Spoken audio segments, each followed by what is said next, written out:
हरे कृष्णा महाराज जी।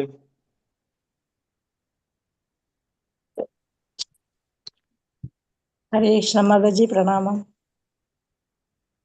हरे कृष्ण। हरे कृष्ण माता जी। हरे कृष्ण माता जी।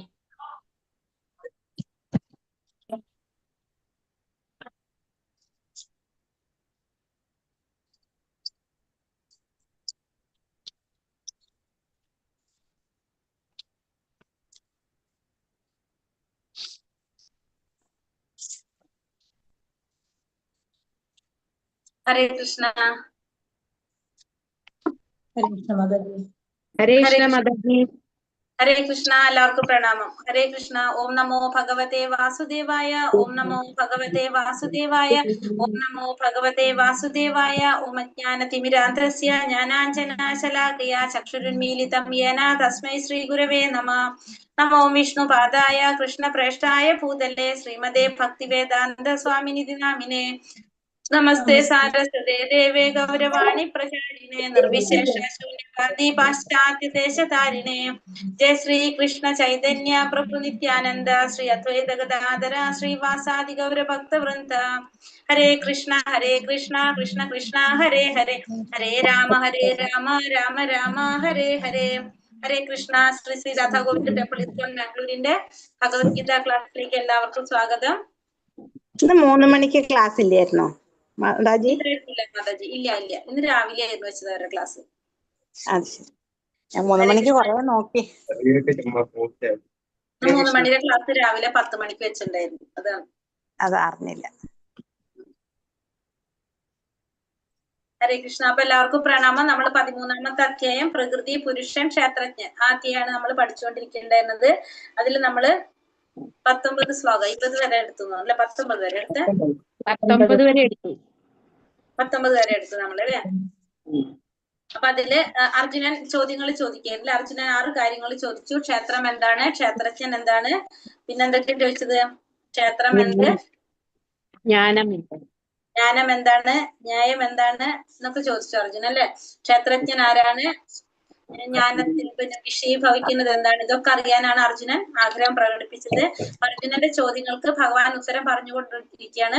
അപ്പൊ എല്ലാത്തിനും പറഞ്ഞിട്ടില്ല.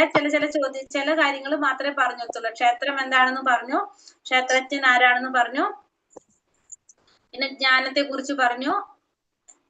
അങ്ങനെ ഓരോ ശ്ലോകങ്ങളില് ഭഗവാൻ ഓരോന്ന് പറഞ്ഞുകൊണ്ടിരിക്കുകയായിരുന്നു.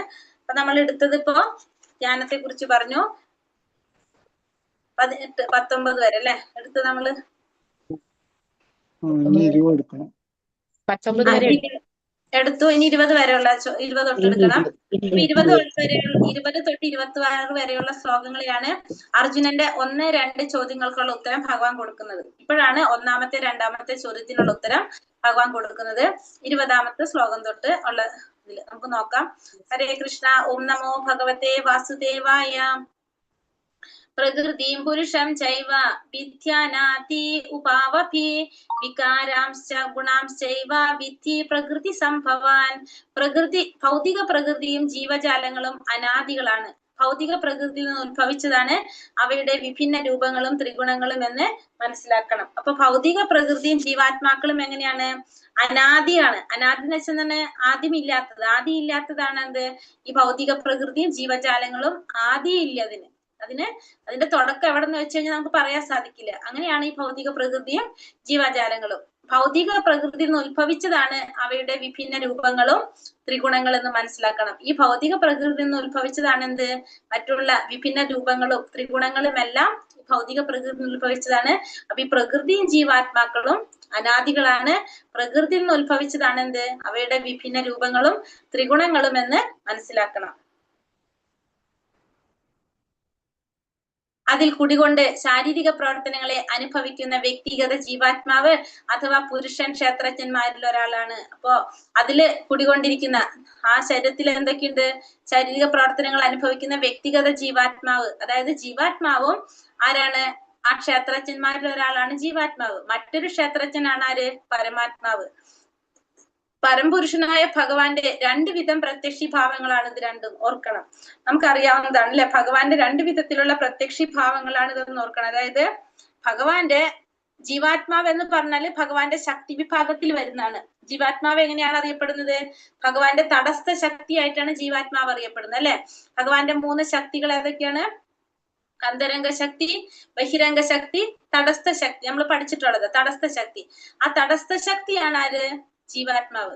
പരമാത്മാവ് എന്ന് പറയണതല്ലോ. പരമാത്മാവ് ആരാണ് ഭഗവാന്റെ? പരമാത്മാവ് ആരാണ്? പരമാത്മാവ് ആരാണ് ഭഗവാന്റെ? എല്ലാരും മ്യൂട്ടാ. അന്തരംഗ ശക്തി. പരമാത്മാവ് പരമാത്മാവ് ഈശ്വരൻ ഭഗവാൻ. ഭഗവാൻ തന്നെയാണ്. അതിനൊരു പേരുണ്ടല്ലോ വേറെ. ആ പേര് പറഞ്ഞേ. ഭഗവാന്റെ ഈ പരമാത്മാവ് എന്ന് പറയുന്നത് ആരാണ്? ശ്രീകൃഷ്ണൻ. ശ്രീകൃഷ്ണനല്ലേ? ശ്രീകൃഷ്ണന്റെ ഒരു വിഭു അത് പറഞ്ഞിട്ട് നമ്മ ക്ലാസ്സിൽ പോകണുള്ളൂ. എന്തായാലും അത് പറഞ്ഞ ആരാണ്? പരബ്രഹ്മൻ പരബ്രഹ്മൻ വിഭു. ആരാ പറഞ്ഞ ക്ഷീരോദകശായി വിഷ്ണു? സംശയത്തിൽ പറഞ്ഞതാരാ? ശ്രീകല മാതാജി പറഞ്ഞു. ഞാനും പറഞ്ഞു, പക്ഷെ എന്റെ മ്യൂട്ടായിരുന്നു. ഓം നമ ശിവായ. ഓം നമ ശിവായ. അതെന്താണ്? എന്റെ പേരെന്താ കാണിക്കുന്നേ അറിയുന്നില്ല. മാതാജിയുടെ പേര് കാണിക്കുന്നത് സാംസങ് SM. മ്യൂട്ടായിരുന്നു നമ്മളെല്ലാം ഫോൺ. അപ്പൊ ആരാണത്? പരമാത്മാവ്. പരമാത്മാവ് എന്ന് പറയുന്നത് ആരാണ്? നമ്മുടെ ഉള്ളില് പരമാത്മാവായിട്ടിരിക്കുന്നത് ആരാണ്? ക്ഷീരോദകശായി വിഷ്ണു. അതായത് ഭഗവാൻ കൃഷ്ണന്റെ തടസ്ഥ ശക്തിയാണ് ആര്? ജീവാത്മാക്കള്. ജീവാത്മാക്കൾ എന്തുകൊണ്ട് തടസ്ഥ ശക്തി എന്ന് പറയുന്നത്? ജീവാത്മാവിന് എന്തുകൊണ്ടാണ് തടസ്ഥ ശക്തി എന്ന് പറയുന്നത്? ജീവാത്മാവിന് എന്തുകൊണ്ട് തടസ്ഥ ശക്തി എന്ന് പറയുന്നു? അടുത്ത ചോദ്യം. ഹരേ കൃഷ്ണ. എന്തുകൊണ്ടാണ് ജീവാത്മാവിനെ നമ്മൾ തടസ്ഥ ശക്തി? ഭഗവാന്റെ 3 ശക്തികള്. ഒന്ന് അന്തരംഗ ശക്തി, 2 ബഹിരംഗ ശക്തി, 3ാമത്തെ തടസ്ഥ ശക്തി. ഈ തടസ്ഥ ശക്തി എന്ന് പറയുന്നത് നടുക്കുള്ളതാണ്. ഫസ്റ്റ് അന്തരംഗ ശക്തി, തടസ്ഥ ശക്തി, ബഹിരംഗ ശക്തി. ഈ തടസ്ഥ ശക്തി എന്ന് പറയുന്നത് ജീവാത്മാക്കള്, അന്തരംഗ ശക്തി എന്ന് പറയുന്നത് രാധാറാണി, ബഹിരംഗ ശക്തി എന്ന് പറയുന്നത് ദുർഗാദേവി. എന്തുകൊണ്ടാണ് ജീവാത്മാക്കളെ തടസ്ഥ ശക്തി എന്ന് പറയാൻ കാരണം? ഓർമ്മയില്ലേ ആർക്കും? ഭൗതികതയിലേക്കോ ആത്മീയതയിലേക്കോ മാറാൻ ഇടയുള്ളത് കൊണ്ട്. ആരാ പറഞ്ഞ? ഗിരിജ മാതാജിയോ? അതെ. എന്താ പറഞ്ഞ? എന്തുകൊണ്ടാണ് പറഞ്ഞത്? ആ ജീവാത്മാക്കൾക്ക് എന്ത് സാധിക്കും? ഒന്നുകിൽ അവർക്ക് ഈ ഭൗതികതയില് നിൽക്കാം, അല്ലെങ്കിൽ അവർക്ക് എന്ത് ചെയ്യാൻ സാധിക്കും? അവർക്ക് ആത്മീയത്തിലേക്കും കടക്കാൻ സാധിക്കും. 2 സ്ഥലത്തേക്കും പോകാൻ പറ്റും അവർക്ക്. ഒന്നുകിൽ ഇവിടെ തന്നെ നിൽക്കാം, അതല്ലെങ്കിൽ ഇപ്പുറത്തേക്കും കടക്കാം, അപ്പുറത്തേക്കും കടക്കാം. അതുകൊണ്ടാണ് അവരെന്ത് പറയണത്? തടസ്ഥ ശക്തി എന്ന് പറയുന്നത് ജീവാത്മാക്കൾ. അപ്പൊ ഭഗവാന്റെ 2 വിധത്തിലുള്ള പ്രത്യക്ഷീഭാവങ്ങളായിട്ട് പറയണത്, ഒന്ന് ജീവാത്മാക്കൾ ഭഗവാന്റെ ശക്തിയിൽ വരും, പരമാത്മാവ് ഭഗവാന്റെ എന്തിൽ വരും? വിസ്തരണത്തിൽ വരും. അതാണ് ക്ഷീരോദകശായി വിഷ്ണു. പുരുഷാവതാരങ്ങളിൽ വരുന്ന ക്ഷീരോദകശായി വിഷ്ണു ആണ് ആര്? പരമാത്മാവ്. അത് ഭഗവാന്റെ വിസ്തരണ വിഭാഗത്തിലാണ് വരുന്നത്. അപ്പൊ മനസ്സിലായോ? എനിക്കില്ലല്ലോ ആർക്കും. ഭക്ഷണം കഴിച്ചില്ല ആരും? ഉഷാറില്ലേ? ഹരേ കൃഷ്ണ. എല്ലാവരും ഓക്കെ ആണോ? അതെ. ഹരേ കൃഷ്ണ.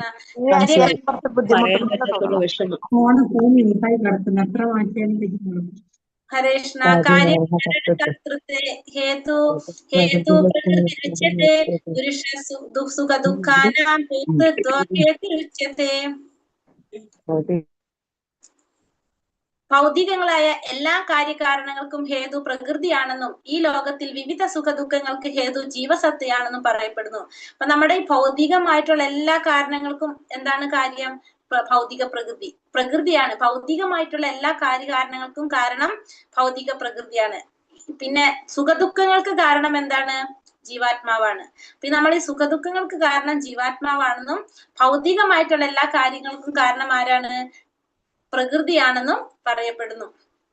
തന്റെ ആഗ്രഹങ്ങൾക്കും പ്രവർത്തികൾക്കും അനുസരിച്ചാണ് ഓരോ വ്യക്തിയെയും ഭൗതിക പ്രകൃതി തനതായ വാസസ്ഥാനങ്ങളിൽ എത്തിക്കുന്നത്. അപ്പൊ നമ്മൾ ഇന്നലെ പറഞ്ഞു അല്ലെ, അതായത് എന്താ പറഞ്ഞത്, ഭൗതിക പ്രകൃതിയിലൂടെയാണ് ഭഗവാൻ എന്ത് ചെയ്യുന്നത്, ഈ ജീവാത്മാക്കളെ സൃഷ്ടിക്കുന്നത്, പ്രകൃതിയിലൂടെയാണ് സൃഷ്ടിക്കുന്നതെന്ന് പറഞ്ഞു. അപ്പൊ ഈ പ്രകൃതി ഭൗതിക പ്രകൃതിയിലൂടെ സൃഷ്ടിക്കുന്നത് എങ്ങനെയാ പറഞ്ഞത്, ഓരോരുത്തർക്കും തനതായിട്ടുള്ള വാസസ്ഥാനങ്ങൾ എത്തിക്കുന്നത് എങ്ങനെയാണ്, നമ്മുടെ ആഗ്രഹങ്ങൾക്കും പ്രവർത്തികൾ. ഹരേ കൃഷ്ണ, എന്തേലും പറഞ്ഞോ? നമ്മുടെ ആഗ്രഹങ്ങൾക്കും പ്രവർത്തികൾക്കും അനുസരിച്ചാണ് എന്ത് ചെയ്യണത്, നമ്മളെ ഓരോ പ്രകൃതി തനതായിട്ടുള്ള വാസസ്ഥലങ്ങളിലേക്ക് എത്തിക്കുന്നത്. സ്വന്തം വാസസ്ഥാനങ്ങളെയും തനിക്ക് അനുഭവപ്പെടുന്ന സുഖദുഃഖങ്ങളെയും ഓരോ ജീവനും സ്വയം തിരഞ്ഞെടുക്കുകയാണ്. അപ്പൊ നമ്മൾ ഓരോരുത്തരും നമുക്ക് അനുഭവിക്കാൻ വാസസ്ഥലങ്ങളും അതുപോലെ തന്നെ സുഖദുഃഖങ്ങളും നമ്മൾ ഓരോരുത്തരും സ്വയം തിരഞ്ഞെടുക്കാണ്. ഇങ്ങനെയാണ് നമ്മൾ ചെയ്യുന്ന പ്രവർത്തികൾ അനുസരിച്ച്, കർമ്മങ്ങൾ അനുസരിച്ച് ഒരു പ്രത്യേക തരം ശരീരം സ്വീകരിച്ച ശേഷം ജീവാത്മാവ് ഭൗതിക പ്രകൃതിക്ക് അധീനനായി തീരുന്നു. ശരീരം ഭൗതികമാകയാൽ അതിനെ ഭൗതിക നിയമങ്ങൾ അനുസരിച്ച് വേണം പ്രവർത്തിക്കുവാൻ. തത്സമയം ആ നിയമത്തെ ലംഘിക്കാനുള്ള ശക്തി ജീവാത്മാവിനില്ല താനും. അപ്പൊ ജീവാത്മാവിന്റെ പറയുന്നത് ഇവിടെ, തന്റെ ആഗ്രഹങ്ങൾക്കും പ്രവർത്തികൾക്കും അനുസരിച്ചാണ് ഓരോ വ്യക്തിയും ഭൗതിക പ്രകൃതി, ഓരോ വ്യക്തിയെയും പ്രകൃതി തനതായ വാസസ്ഥാനങ്ങളിൽ എത്തിക്കുന്നത്. എങ്ങനെയാണ്, തന്റെ ആഗ്രഹങ്ങൾക്കും പ്രവർത്തികൾക്കും അനുസരിച്ചാണ് ഓരോ വ്യക്തിയെയും ഭൗതിക പ്രകൃതി ഓരോ വാസസ്ഥാനങ്ങളിലേക്ക് എത്തിക്കുന്നത്. അപ്പൊ നമ്മുടെ സ്വന്തം വാസസ്ഥാനങ്ങളും തനിക്ക് അനുഭവപ്പെടുന്ന ദുഃഖങ്ങളും സുഖങ്ങളും ഒക്കെ ഓരോ ജീവാത്മാവും സ്വയം തെരഞ്ഞെടുക്കുകയാണ്. എങ്ങനെയാണ് തെരഞ്ഞെടുക്കുന്നത്, നമ്മൾ പൂർവ്വജന്മത്തിൽ ചെയ്ത കർമ്മത്തിനനുസരിച്ച് ഭഗവാന്റെ ഇച്ഛയ്ക്ക് അനുസരിച്ചാണ് അത് നടക്കുന്നത്. അപ്പൊ നമ്മളൊരു പ്രത്യേക ശരീരം സ്വീകരിച്ചു കഴിഞ്ഞാൽ ആ ജീവാത്മാവ് എന്താവും, ഈ ഭൗതിക പ്രകൃതിക്ക് അധീനനായിട്ട് മാറും. പിന്നെ ആ ഭൗതിക പ്രകൃതിക്ക് അധീനനായി കഴിഞ്ഞാൽ സ്വാഭാവികമായിട്ട് നമ്മൾ എന്ത് ചെയ്യണം, ആ ഭൗതിക പ്രകൃതിയുടെ നിയമങ്ങൾ അനുസരിച്ച് വേണം നമുക്ക് പ്രവർത്തിക്കാനായിട്ട്. അതിനെ ലംഘിക്കാനായിട്ട് ആർക്ക് ശക്തി ഉണ്ടാവില്ല, ഈ ജീവാത്മാവിന് ശക്തി ഉണ്ടാവില്ല. പുരുഷ പ്രകൃതി സ്തോഹി ഭുങ്ക്തേ പ്രകൃതി ജാൻ ഗുണാൻ കാരണം ഗുണസംഗസ്യ സത് അസത്യോനി ജന്മസു. ഭൗതിക പ്രകൃതിയിൽ ജീവാത്മാവ് പ്രകൃതിയുടെ ത്രിഗുണങ്ങൾ അനുസരിച്ചു കൊണ്ടുള്ള ജീവിത രീതി കൈക്കൊള്ളുന്നു. ഭൗതിക പ്രകൃതിയുമായുള്ള സമ്പർക്കത്താലാണിത്. അങ്ങനെ നല്ലതും ചീത്തയുമായ നാനാ യോനികളിൽ ജീവൻ പിറയെടുക്കുന്നു. അപ്പൊ ഭൗതിക പ്രകൃതിയിൽ ജീവാത്മാവ് എന്ത് ചെയ്യും, ഈ പ്രകൃതിയുടെ ത്രിഗുണങ്ങൾ അനുഭവിച്ചുകൊണ്ടുള്ള ഒരു ജീവിത രീതി കൈക്കൊള്ളും. അപ്പൊ ഭൗതിക പ്രകൃതിയില് ജീവാത്മാവ് പ്രകൃതിയുടെ ത്രിഗുണങ്ങൾ അനുഭവിച്ചുകൊണ്ടുള്ള ജീവിത രീതിയാണ് കൈക്കൊള്ളുന്നത്. അങ്ങനെ ഭൗതിക പ്രകൃതിയുമായുള്ള സമ്പർക്കം കൊണ്ടാണ് ഇത് സംഭവിക്കുന്നത്. അങ്ങനെ നല്ലതും ചീത്തയുമായിട്ടുള്ള നാനാ യോനികളിൽ ആർക്ക് പിറവിയെടുക്കാൻ സാധിക്കാണ്, ആ ജീവാത്മാവിന് എടുക്കേണ്ടതായിട്ട് വരും. അതായത് നമ്മുടെ ഭൗതിക പ്രകൃതിയിലേക്ക് കടക്കുമ്പോ ആ പ്രകൃതിയുടെ സ്വഭാവം അനുസരിച്ച് എന്തുണ്ട്, ത്രിഗുണങ്ങളുണ്ട്. ആ ത്രിഗുണങ്ങൾ അനുഭവിച്ചുകൊണ്ടുള്ള ഒരു ജീവിത രീതി ആയിരിക്കും ആ ജീവാത്മാവിന് അവിടെ കൈക്കൊള്ളേണ്ടതായിട്ട് വരുന്നത്. എന്തുകൊണ്ടാണ് സംഭവിക്കുന്നത്, കാരണം പ്രകൃതിയുടെ സമ്പർക്കത്തിലാകുമ്പോ ആ ജീവാത്മാവുമായിട്ട് ഭൗതിക പ്രകൃതിയുമായുള്ള സമ്പർക്കം കൊണ്ട് അങ്ങനെ നല്ലതും ചീത്തയുമായിട്ടുള്ള നാനാ യോനികൾ 84 ലക്ഷം ജീവാത്മാക്കളിലെ ഏതിൽ വേണമെങ്കിലും വന്ന് ജന്മം എടുക്കേണ്ടതായിട്ട് വരും. എങ്ങനെ ഈ വിഭിന്ന ശരീരങ്ങളിൽ പെട്ടുപോകുന്നു, പ്രകൃതിയുടെ വ്യത്യസ്ത ഗുണങ്ങളുമായുള്ള വീഴ്ചയാണ് ഇതിന് കാരണം. അതിന് ഈ ത്രിഗുണങ്ങളിൽ നിന്ന് ഉയർന്ന ആധ്യാത്മികാവസ്ഥയിലെത്തണം. അതിനെ കൃഷ്ണാവബോധം എന്ന് പറയുന്നു. കൃഷ്ണാവബോധം ഉദിക്കാത്തവരെ ഭൗതിക ബോധം ഒരു ശരീരത്തിൽ നിന്ന് മറ്റൊന്നിലേക്ക് മാറ്റിക്കൊണ്ടിരിക്കുക. അതായത് എങ്ങനെയാണ് നമ്മൾ ഈ ശരീരങ്ങളിൽ പെട്ടുപോകുന്നത്, കാരണം നമ്മൾ ഈ ഭൗതിക പ്രകൃതിയിലെ ആ ഗുണങ്ങളുമായിട്ടുള്ള ഒരു ബന്ധം കാരണം ഏത് ഗുണങ്ങളാണ് നമ്മളെ സ്വാധീനിക്കുന്നത് അതനുസരിച്ചാണ് നമ്മുടെ പ്രവർത്തികളും സ്വഭാവവും ഒക്കെ വരുന്നത്. അപ്പൊ അതാണ് നമ്മൾ എന്ത് ചെയ്യുന്നത്, നമ്മൾ ഈ ശരീരങ്ങളിൽ പലതരത്തിലുള്ള ശരീരങ്ങളിൽ നമ്മൾ വരേണ്ടതായിട്ട് കാരണം.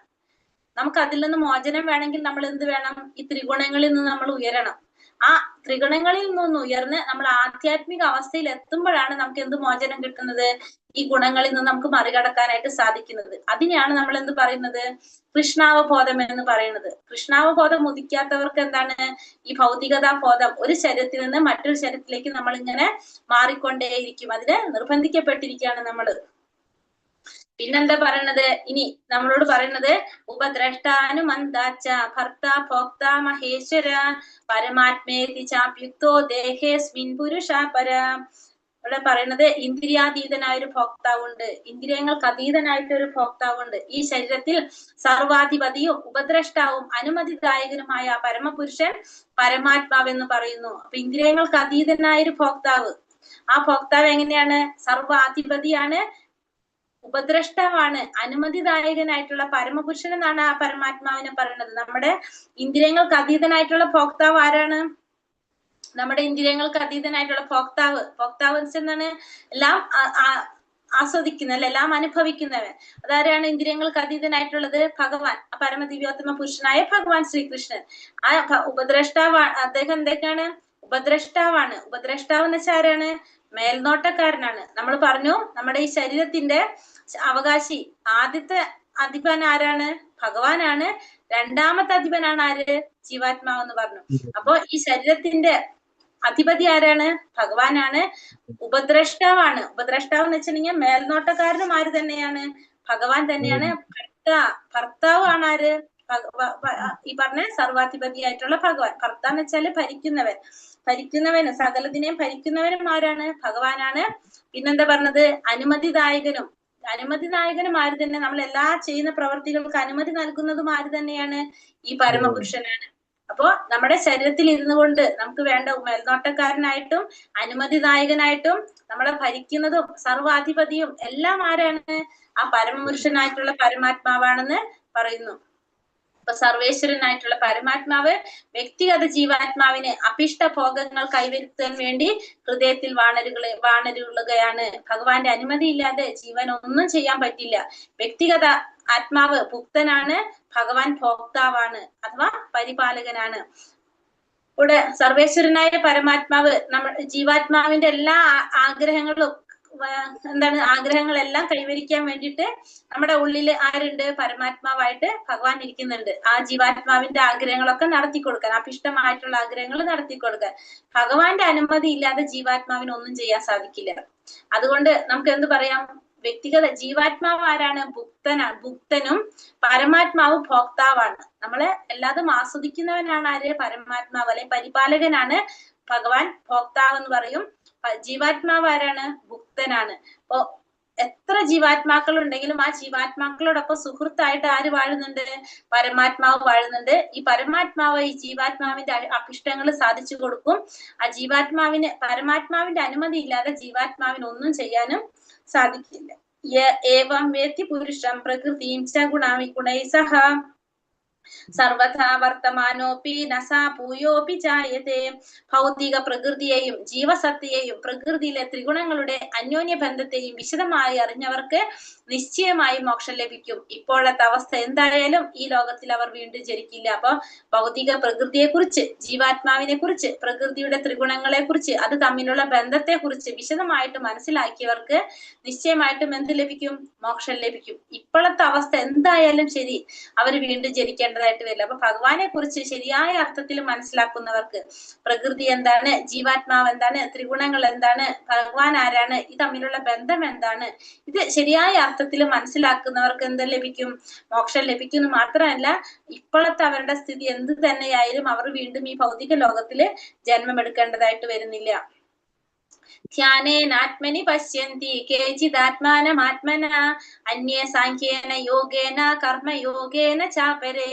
ചിലർ ധ്യാനം കൊണ്ട് പരമാത്മാവിനെ തങ്ങളിൽ തന്നെ കാണുന്നു. അപ്പൊ ചിലരെന്താണ്? ഈ പരമാത്മാവിനെ ധ്യാനത്തിലൂടെയാണ് സാക്ഷാത്കരിക്കുന്നത്. മറ്റു ചിലരാണെങ്കിലോ തത്വശാസ്ത്രപരമായിട്ടുള്ള ചർച്ചകളിലൂടെ സാക്ഷാത്കരിക്കും. ചിലരാണെങ്കിലോ നിഷ്കാമ കർമ്മ യോഗം കൊണ്ടും പരമാത്മാവിനെ കണ്ടെത്തും. അപ്പൊ 3 തരത്തില് സാക്ഷാത്കാരത്തെ കുറിച്ചുകൂടെ പറയാണ്. ചിലരെന്താണ്? ധ്യാനത്തിലൂടെ പരമാത്മാവിനെ ധ്യാനത്തിലൂടെ സാക്ഷാത്കരിക്കുന്നവരാണ് ചിലർ. ധ്യാനത്തിലൂടെ പരമാത്മാവിനെ സാക്ഷാത്കരിക്കും. ആ പരമാത്മാവിലൂടെ പിന്നെ ഭഗവാനിലേക്ക് എത്തുന്നതാണ് ഒന്നാമത്തെ കൂട്ടര്. മറ്റുള്ളവരാണെങ്കിൽ മറ്റു ചിലർ എങ്ങനെയാണ്? തത്വശാസ്ത്രപരമായിട്ടുള്ള ചർച്ചകളിലൂടെ, അതായത് സാഖ്യയോഗത്തിലൂടെ, ഊഹാപോഹമായിട്ടുള്ള സാഖ്യയോഗത്തിലൂടെ, തത്വജ്ഞാനപരമായിട്ടുള്ള ചർച്ചകളിലൂടെ ഒക്കെ സാക്ഷാത്കരിക്കുന്നതാണ് എന്ത്? രണ്ടാമത്തെ കാറ്റഗറിയിലുള്ളവര്. മൂന്നാമത്തെ ആണെന്ത്? നിഷ്കാമ കർമ്മയോഗം കൊണ്ട് കർമ്മം ചെയ്യുന്നു. എങ്ങനെയാണ്? നിഷ്കാമ കർമ്മം ചെയ്യുക, ഫലം ആഗ്രഹിക്കാതെ കർമ്മം ചെയ്യുക. അങ്ങനെ 3 തരത്തില് പരമാത്മാവിനെ സാക്ഷാത്കരിക്കുന്നതാണ് ഇവിടെ പറയുന്നത്. ഇനി അടുത്തത് എന്താ പറയുന്നത്? അന്യേ ത്വവാമജാനന്ത ശ്രുത്വാ നേഭ്യ ഉപാസത്തെ തേപി ചാതീതരന്ത്യേവ മൃത്യും ശ്രുതിപരായണഃ. പിന്നെയും ചിലരുണ്ട്. പിന്നെ അടുത്ത കൂട്ടരെ കുറിച്ചാ പറയുന്നത്. എന്താണ്? 4ാമത്തെ കൂട്ടര് വേണ്ടത്ര ആധ്യാത്മിക ജ്ഞാനം ഇല്ലെങ്കിലും മറ്റുള്ളവരിൽ നിന്ന് ഭാഗവത ചരിതം കേട്ടറിഞ്ഞ് ആരാധിക്കാൻ തുടങ്ങിയവര്. അപ്പൊ 3ാമത്തെ കൂട്ടര് 3 പറഞ്ഞത്. ഒന്ന് എന്താണ്? ഭഗവാനെ പരമാത്മാവായിട്ടില്ല ധ്യാനം കൊണ്ട് പരമാത്മാവിനെ സാക്ഷാത്കരിക്കുന്നവര്. രണ്ടാമത്തെ കൂട്ടര് നമ്മൾ എന്ത് പറഞ്ഞു? തത്വശാസ്ത്രപരമായിട്ടുള്ള ചർച്ചകളിലൂടെ സാക്ഷാത്കാരം നേടാൻ ശ്രമിക്കുന്നവര്. മൂന്നാമത്തത് നിഷ്കാമ കർമ്മത്തിലൂടെ സാക്ഷാത്കാരം നേടാൻ ശ്രമിക്കുന്നവര്. ഇനി നാലാമത്തെ കൂട്ടർ എന്താണ് പറയുന്നത്?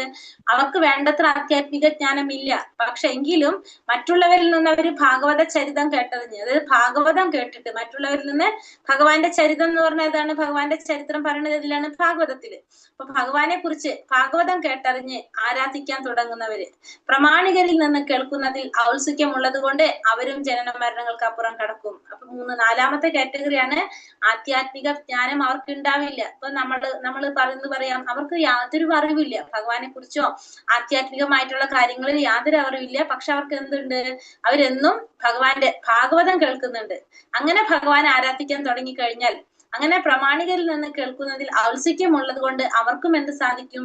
ജനന മരണങ്ങൾക്ക് അപ്പുറം കടക്കാൻ പറ്റും. അപ്പൊ നാലാമത്തെ കൂട്ടരാണ് ഭാഗവതം കേൾക്കുന്നവരെ കുറിച്ച്. ഇവിടെ ഭാഗവതം കേൾക്കുന്നവരെന്ന് പറഞ്ഞ പഠിക്കുന്ന കൂടിയല്ല പറയുന്നത്, എന്താണ്? കേൾക്കുന്നവരെ കുറിച്ച് അവിടെ പറയുന്നുണ്ട്.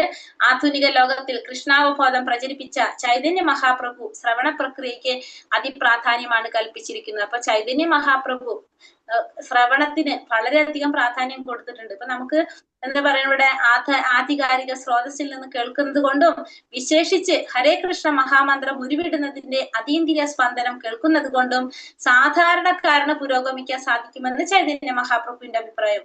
ചൈതന്യ മഹാപ്രഭു എന്താ പറയുന്നത്? ഭഗവാന്റെ അവതാരമാണ്, കലിയുഗത്തിലുള്ള ഭഗവാന്റെ അവതാരമാണ്. അപ്പൊ നമ്മളെ പോലുള്ള പതിതാത്മാക്കളെ തിരിച്ച് ഭഗവത് സന്നിധിയിലേക്ക് കൊണ്ടുപോകാനാണ് ആരവതരിച്ചത്? ചൈതന്യ മഹാപ്രഭു. ഒരു ഭക്തന്റെ രൂപത്തില്. ഒരു ഭക്തൻ എങ്ങനെയാണ് ചെയ്യേണ്ടത്, കലിയുഗത്തിൽ നമുക്ക് എന്തൊക്കെയാണ് ചെയ്യാൻ സാധിക്കുന്നത് നമുക്ക് കാണിച്ചു തരാനായിട്ട് ആണ് ഭഗവാൻ ഭക്തനായിട്ട് അവതരിക്കുന്നത്. അപ്പൊ എന്നിട്ട് എന്താ പറഞ്ഞത്?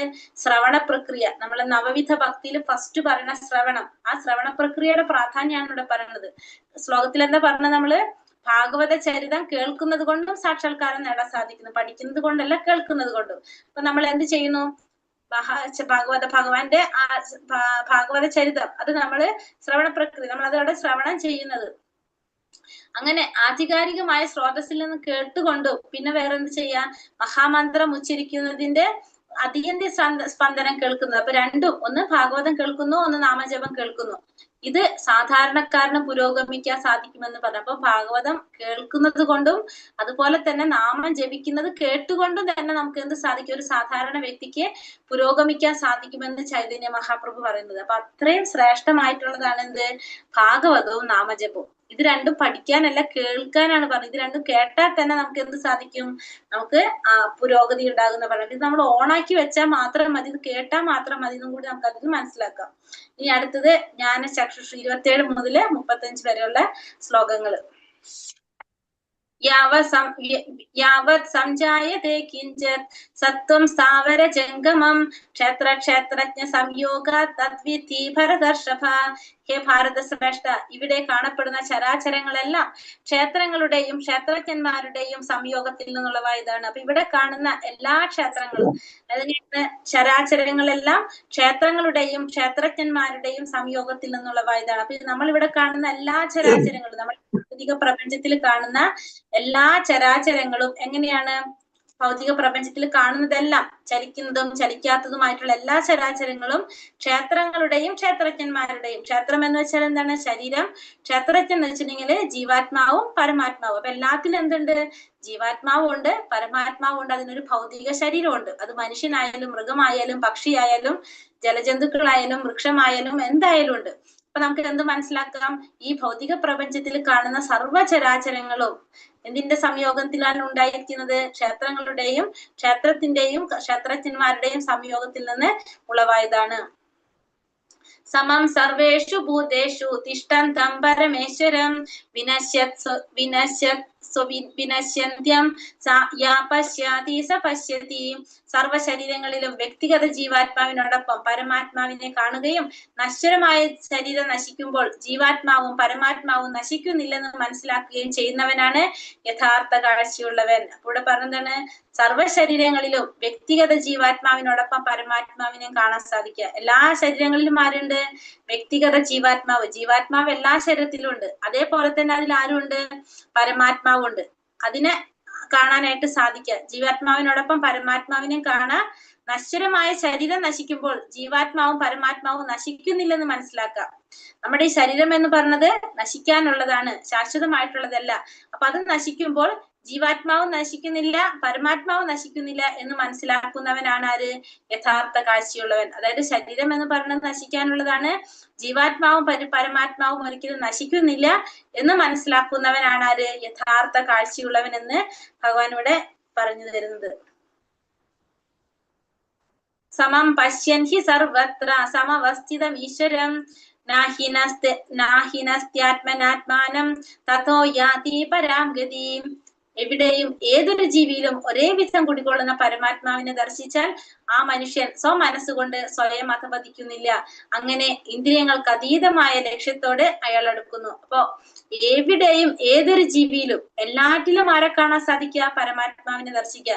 നമ്മൾ പറഞ്ഞില്ലേ പണ്ഡിത സമദർശിന. ഒരു പണ്ഡിതനെ അറിയാൻ സാധിക്കും ഈ മനുഷ്യന്റെ ശരീരത്തിലിരിക്കുന്നതും, പിന്നെ ഒരു മൃഗത്തിന്റെ ശരീരത്തിലിരിക്കുന്നതും, ഒരു പക്ഷിയുടെ ശരീരത്തിലിരിക്കുന്ന, ഒരു വൃക്ഷത്തിന്റെ ശരീരത്തിലായാലും എല്ലാവരുടെ ശരീരത്തിലും ആരുണ്ട്? പരമാത്മാവായിട്ട് ഭഗവാനുണ്ട്. പിന്നെ ജീവാത്മാവും ഉണ്ട്. രണ്ടും എന്തുണ്ട്? ഓരോരുത്തരിലും ഉണ്ടെന്നുള്ളത് അത് മനസ്സിലാക്കാം. അതായത് ഒരേ വിധത്തിൽ ഓരോ ജീവിയിലും ഒരേ വിധത്തിൽ കുടികൊള്ളുന്നത് ആര് തന്നെയാണ്? പരമാത്മാവ്. ജീവാത്മാവ് ഇപ്പൊ 84 ലക്ഷം ജീവാത്മാക്കളുണ്ട്. ഓരോന്നിലും വ്യത്യസ്ത ജീവാത്മാക്കളാണ്. പക്ഷെ പരമാത്മാവ് എല്ലാവരിലും ആരാണ്? ഒരേ ഒരു പരമാത്മാവാണ് എല്ലാവരിലും ഇരിക്കുന്നത്. സർവ്വവ്യാപിയായിരിക്കുന്ന ആ എല്ലാവരിലും ഇരിക്കുന്ന പരമാത്മാവ് ഒരേ ഒരു പരമാത്മാവാണ്. അങ്ങനെ ആ പരമാത്മാവിനെ ദർശിക്കാൻ സാധിച്ചാൽ ആ മനുഷ്യൻ മനസ്സുകൊണ്ട് സ്വയം അധപതിക്കുന്നില്ല. അങ്ങനെ ഇന്ദ്രിയങ്ങൾക്ക് അതീതമായ ലക്ഷ്യത്തോടെ അയാൾ എടുക്കുന്നു. അപ്പൊ ഓരോരുത്തരുടെ ശരീരത്തിലും പരമാത്മാവ് ഉണ്ടെന്ന് മനസ്സിലാക്കി കഴിഞ്ഞാൽ ആ വ്യക്തി എന്തിലേക്ക് അടുക്കാണ്? ഇന്ദ്രിയങ്ങൾക്ക് അതീതമായ ലക്ഷ്യത്തിലേക്ക് ആ വ്യക്തി അടുക്കാണ്. സാധാരണ നിലയിൽ വിഷയ ആസക്തമാണ് മനസ്സ്. അപ്പൊ സാധാരണ എന്താണ്? ഓരോ വിഷയങ്ങൾ ആസക്തമായിട്ടുള്ളതാണ്, വിഷയങ്ങളിൽ ആസക്തമായിട്ടുള്ളതാണ് മനസ്സ്. പക്ഷെ അത് പരമാത്മാവിലേക്ക് തിരിഞ്ഞു കഴിഞ്ഞാലോ ആധ്യാത്മിക മാർഗത്തിൽ മുന്നേറാനായിട്ട് ആ വ്യക്തിക്ക് സാധിക്കും. സാധാരണ ഓരോ വിഷയങ്ങൾ കാണുമ്പോൾ അതിൽ ആസക്തി എന്തിനുണ്ടാകും? മനസ്സിനുണ്ടാവും. പക്ഷെ അത് പരമാത്മാവിലേക്ക് തിരിഞ്ഞു കഴിഞ്ഞാൽ അത് സ്വാഭാവികമായിട്ടും എന്ത് സംഭവിക്കും? ആധ്യാത്മിക മാർഗത്തിൽ അതിന് പുരോഗമിക്കാനായിട്ട് ആ മനുഷ്യന് സാധിക്കും. പ്രകൃതൈവാച കർമാണി ക്രിയമാണാനി സർവശഃ യാ പശ്യതി തദാത്മാനം അകർത്താരം സ പശ്യതി. ഭൗതിക പ്രകൃതി ശ്രേഷ്ഠമായ ശരീരമാണ് എല്ലാ പ്രവർത്തനങ്ങളും ചെയ്യുന്നതെന്നും ആത്മാവ് ഒന്നും ചെയ്യുന്നില്ലെന്നും അറിയുന്നവനാണ് യഥാർത്ഥത്തിൽ ദർശിക്കുന്നവൻ. അപ്പൊ ഭൗതിക പ്രകൃതിയുടെ സൃഷ്ടമായിട്ടുള്ള ആ ശരീരമാണ് എല്ലാ പ്രവർത്തനങ്ങളും ചെയ്യുന്നത്, ആത്മാവ് ഒന്നും ചെയ്യുന്നില്ല എന്നറിയുന്നവനാണ് ആര്? യഥാർത്ഥത്തിൽ ദർശിക്കുന്നവൻ.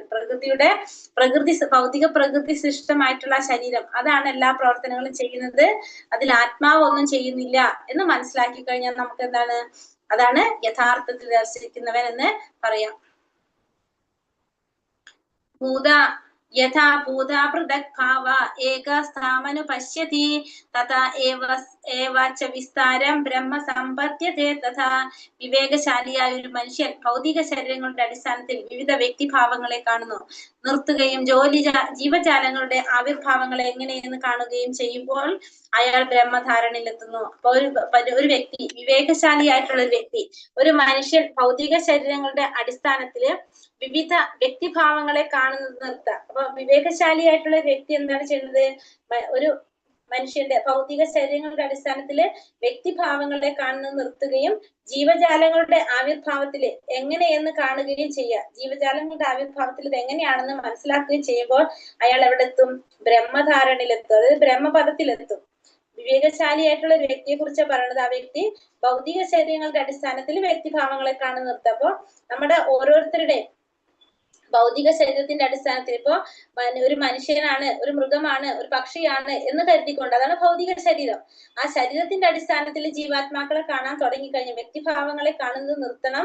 ജീവജാലങ്ങളെ ആവിർഭാവം എങ്ങനെയെന്ന് കാണുകയും ചെയ്യുമ്പോൾ അയാൾക്ക് മനസ്സിലാക്കാണ് ഓരോ ജീവാത്മാവിന്റെയും ആവിർഭാവം എങ്ങനെയാണ്. ഒരു വ്യക്തി മനുഷ്യനായിട്ട് ജന്മമെടുക്കുന്നതും മൃഗമായിട്ട് ജന്മമെടുക്കുന്നതെല്ലാം എങ്ങനെയാണ്, എന്തുകൊണ്ടാണെന്ന് മനസ്സിലാക്കുക. അങ്ങനെയാണെങ്കിൽ ആ വ്യക്തിക്ക് എന്ത് സാധിക്കും?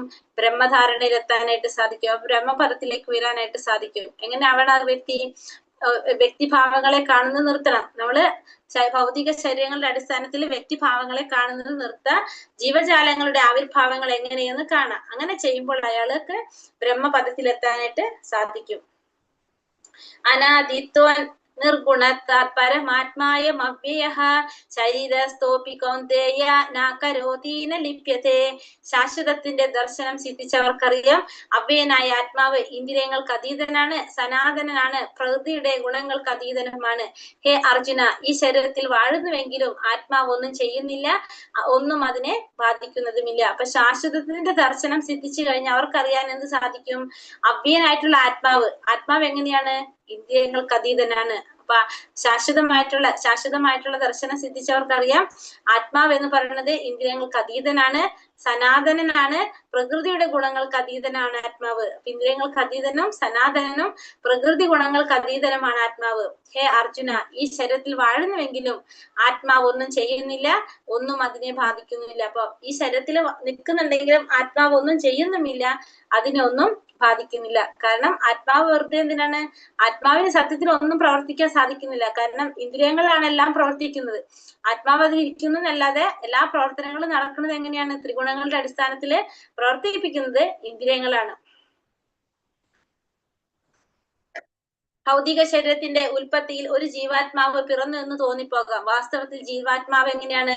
ജീവാത്മാവിന് പിറവിയില്ല. കാരണം ജീവാത്മാവ് എങ്ങനെയാണ്? ശാശ്വതനാണ്. അതിനും ജനന മരണങ്ങളില്ല, ജനിച്ചിട്ടുമില്ല. ഭൗതിക ശരീരത്തിന്റെ അടിസ്ഥാനത്തിൽ ആണെങ്കിലും ആത്മാവ് അതീന്ദ്രിയനും സനാതനമാണ്. ആത്മാവ് എപ്പോഴും എങ്ങനെയാണ്? അതീന്ദ്രിയനാണ്, സനാതനനാണ്, നാശമില്ലാത്തതാണ്. സ്വഭാവേണത് എങ്ങനെയാണ്? ആനന്ദമയനുമാണ് ആര്? ആത്മാവ് എന്ന് പറയുന്നത്. യഥാ സർവഗതം സൗഷ്മ്യാത് ആകാശം നോപലിപ്യത്തെ സർവത്രാവസ്ഥിതോ ദേഹേ യഥാത്മാനോപലിപ്യത്തെ. ആകാശം സർവവ്യാപിയാണെങ്കിലും അതിന്റെ സൂക്ഷ്മഭാവം മൂലം മറ്റൊന്നിനോടും കൂടിക്കലരുന്നതല്ല. അതുപോലെയാണ് ബ്രഹ്മഭാവനയിൽ സ്ഥിതി ചെയ്യുന്ന ആത്മാവും ശരീരത്തിൽ ഇരുന്നാലും അതിനോട് ചേരുന്നില്ല. അപ്പോ ആകാശം എങ്ങനെയാണ്? സർവവ്യാപിയാണ്. അപ്പൊ ആകാശം എല്ലാവിടം എന്തുണ്ട്? ആകാശമുണ്ട്. പക്ഷെ ആകാശത്തിന്റെ ഒരു സൂക്ഷ്മ സ്വഭാവം എന്താണ്? അത് മറ്റൊന്നിനോട് ചേരാനായിട്ട് ചേരുന്നില്ല ഒരിക്കലും. ആകാശം ഒറ്റയ്ക്കാണ്, അത് വേറൊന്നിനോടും കൂടി ചേരുന്നില്ല. നേരെ അതേപോലെ തന്നെയാണ് എന്ത്? ബ്രഹ്മഭാവനയിൽ സ്ഥിതി ചെയ്യുന്ന ആത്മാവ്. അതേപോലെ തന്നെയാണ് എന്ത്? ആത്മാവ് ആ ശരീരത്തിൽ ഇരുന്നാലും എങ്ങനെയാണ്?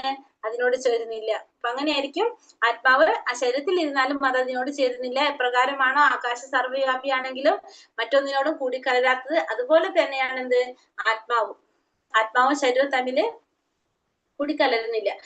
യഥാ പ്രകാശയത്യേക ക്ലിശ്രം ലോകാമിമം രവിഃ ശ്രക്ഷം ക്ഷത്രി തഥാ ക്ലിശ്രം പ്രകാശായതി ഭാരതപുത്ര, സൂര്യൻ വിശ്വത്തിലെങ്ങും വെളിച്ചം പരത്തുന്നത് പോലെ ജീവാത്മാവ് ശരീരത്തിൽ ഇരുന്നു കൊണ്ട് അതിനെ അവബോധത്താൽ പ്രകാശമാനമാക്കുന്നു. എപ്രകാരമാണോ സൂര്യൻ വിശ്വത്തിലെങ്ങും വെളിച്ചം വീശുന്നത്, വിശ്വത്തിലെങ്ങും സൂര്യൻ പ്രകാശം പരത്തുന്നത് എപ്രകാരമാണോ, അതുപോലെ ജീവാത്മാവ് എന്ത് ചെയ്യും? ആ ശരീരത്തിൽ ഇരുന്നു കൊണ്ട് അതിനെ അവബോധത്താൽ പ്രകാശമാനമാക്കുന്നു. അപ്പൊ അവബോധത്താല് പ്രകാശമാനമാക്കാൻ ആർക്ക് സാധിക്കും? ജീവാത്മാവിന് സാധിക്കും. അപ്പൊ ഒരു ജീവാത്മാവ് ആ ശരീരത്തെ അവബോധത്താൽ പ്രകാശമാനമാക്കാണ് ചെയ്യുന്നത്. ആ ജീവാത്മാവിന് അതിനെ പ്രകാശമാനമാക്കാൻ സാധിച്ചില്ലെങ്കിൽ നമ്മൾ എന്ത് പറയും? അപ്പൊ ആ ജീവാത്മാവ് ഇല്ലെങ്കിൽ എന്ത് പറയും? ഹരീഷ്ണ പോയോ? എല്ലാവരും എന്തു പറയും?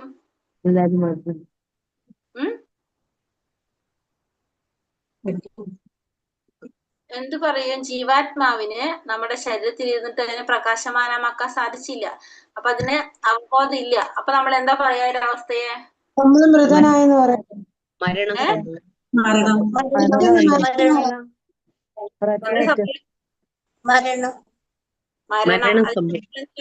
മരണം എന്ന് പറയില്ല നമ്മൾ അതിന്.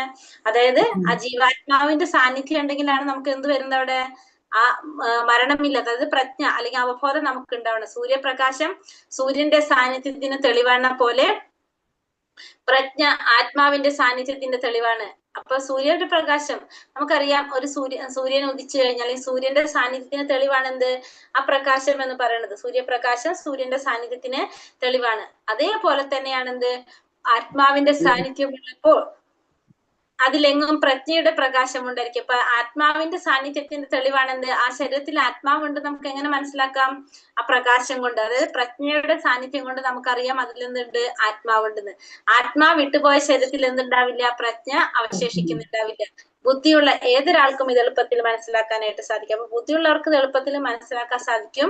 ആത്മാവ് നമ്മുടെ ശരീരത്തിൽ നിന്ന് അല്ലെങ്കിൽ അവബോധം നമ്മുടെ ഉള്ളിൽ നിന്ന് പോയി കഴിഞ്ഞാൽ നമുക്ക് എന്തില്ല, പിന്നെ നമുക്കവിടെ ഇല്ല, അവബോധം ഇല്ല, പ്രജ്ഞ ഇല്ല, നമുക്ക് അതിനെ ഒന്നും നമുക്ക് ചെയ്യാൻ സാധിക്കില്ല. നമുക്ക് എന്ത് സംഭവിച്ചു?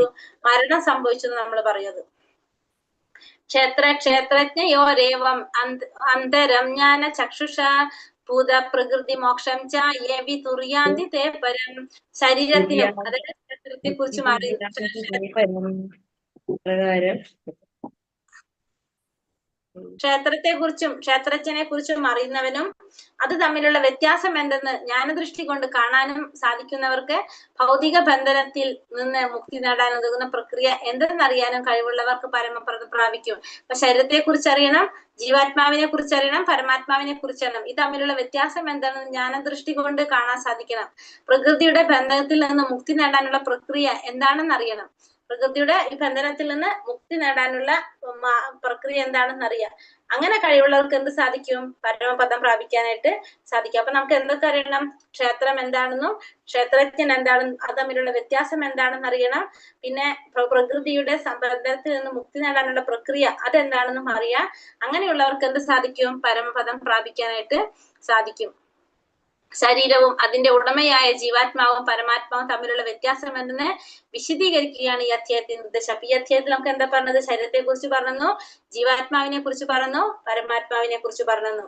പിന്നെ 8 മുതൽ 12 വരെയുള്ള ശ്ലോകങ്ങളിൽ വ്യക്തമാക്കപ്പെടുന്ന മുക്തി പ്രക്രിയ ശരിയാവണ്ണം മനസ്സിലാക്കുകയാണെങ്കിൽ നമുക്ക് പരമലക്ഷ്യത്തിലേക്ക് നീങ്ങാൻ സാധിക്കും. 8 മുതൽ 12 വരെയുള്ള ശ്ലോകങ്ങളിൽ പറഞ്ഞിരിക്കുന്ന മുക്തി പ്രക്രിയ അതേതാണ് പറഞ്ഞത്? ജ്ഞാനത്തെ കുറിച്ചാണ് പറഞ്ഞത്. 8 മുതൽ 12 വരെ ഭഗവാൻ എന്തിനെ കുറിച്ചാണ് പറഞ്ഞത്? എന്തൊക്കെയാണ് ജ്ഞാനം എന്നാണ് പറഞ്ഞത്. എന്ത് ഹരേഷ്ണ? 8 മുതൽ 12 വരെയുള്ള ശ്ലോകങ്ങളിൽ വ്യക്തമാക്കപ്പെടുന്ന മുക്തി പ്രക്രിയ ശരിയാവണ്ണം മനസ്സിലാക്കുന്നവർ. അപ്പൊ അതിലെന്താ പറഞ്ഞത്? ജ്ഞാനത്തെ കുറിച്ചാ പറയണത് അല്ലെ. അപ്പൊ ആ ജ്ഞാനത്തെ ശരിയായ രീതിയിൽ വ്യക്തമാക്കുന്നവർക്ക് എന്ത് സാധിക്കും? ആ പരമ ലക്ഷ്യത്തിലേക്ക് നീങ്ങാനായിട്ട് സാധിക്കും. കാരണം നമുക്കത് മനസ്സിലാക്കി തന്നെ എന്തൊക്കെയാണ് ജ്ഞാനം എന്ന് പറഞ്ഞു. അതല്ലാത്തവർക്ക് അജ്ഞാനാണെന്ന് പറഞ്ഞു. അപ്പൊ നമുക്ക് എന്ത് കിട്ടി? കറക്റ്റ് ആയിട്ടൊരു സംഭവം കിട്ടി. നമുക്ക് ഇനി അതനുസരിച്ച് നമ്മൾ എന്തൊക്കെയാണ് ജ്ഞാനം എന്ന് നോക്കിയാൽ മതി. നമ്മൾ എന്ത് ചെയ്യാം? അത് മനസ്സിലാക്കുന്നവർക്ക് എന്ത് സാധിക്കും? എളുപ്പത്തില് അവർക്ക് പരമപ്രാപ്തി പരമലക്ഷ്യത്തെ പ്രാപിക്കാനായിട്ട് സാധിക്കും. ഹരേ കൃഷ്ണ കൃഷ്ണ കൃഷ്ണ ഹരേ ഹരേ, ഹരേ രാമ രാമ രാമ ഹരേ ഹരേ. വഞ്ചകൽപതരൂപേശ്ച കൃപാ സിന്ധോഭ്യവ ച പതിതാനാം പാവനേഭ്യോ വൈഷ്ണവേഭ്യോ നമോ നമഃ. അനന്തകോടി വൈഷ്ണവൃന്ദി की जय, श्री प्रभुपाद की जय, गुरुदेव की जय, निताय गौर परमानंदे। हरे हरि बोल। हरे कृष्णा।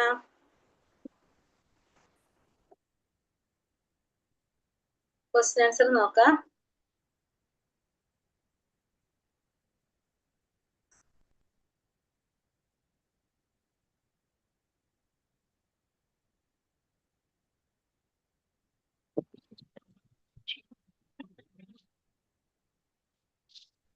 ഭുക്തൻ അതല്ല പറയണെങ്കിൽ ഭുക്തൻ ഭോക്താവ് എന്നറിയപ്പെടുന്ന ആരെല്ലാമാണ്?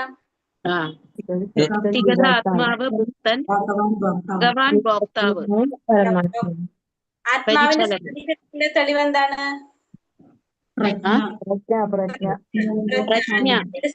തെളിവ് പ്രജ്ഞ അല്ലെങ്കിൽ അവബോധം. ഈ അധ്യായത്തിന്റെ ഉദ്ദേശം എന്താണ്? ഇതിനെ കുറിച്ച് ഈ അധ്യായത്തിൽ പറയുന്നത്? ശരീരവും അതിന്റെ ഉടമയായ ജീവാത്മാവും പരമാത്മാവും തമ്മിലുള്ള വ്യത്യാസം എന്തെന്ന് വിശദീകരിക്കുന്നു. ശരീരവും അതിന്റെ ഉടമയായിട്ടുള്ള ജീവാത്മാവും പരമാത്മാവും അത് തമ്മിലുള്ള വ്യത്യാസമാണ് ഇവിടെ ഈ അധ്യായത്തിൽ പറയുന്നത്. നമ്മൾ പറഞ്ഞ 8 മുതൽ 12 വരെയുള്ള ശ്ലോകങ്ങൾ പറഞ്ഞിരിക്കുന്ന മുക്തി പ്രക്രിയ ശരിയാവണം. അതായത് ജ്ഞാനത്തെ കുറിച്ച് മനസ്സിലാക്കി കഴിഞ്ഞാലും നമുക്ക് എന്ത് സാധിക്കും? ആ പരമമായ ലക്ഷ്യത്തെ പ്രാപിക്കാനായിട്ട് സാധിക്കും എന്ന് പറഞ്ഞു. ഹരേ കൃഷ്ണ. ഈ പറഞ്ഞതിൽ എന്തെങ്കിലും സംശയങ്ങളുണ്ടോ?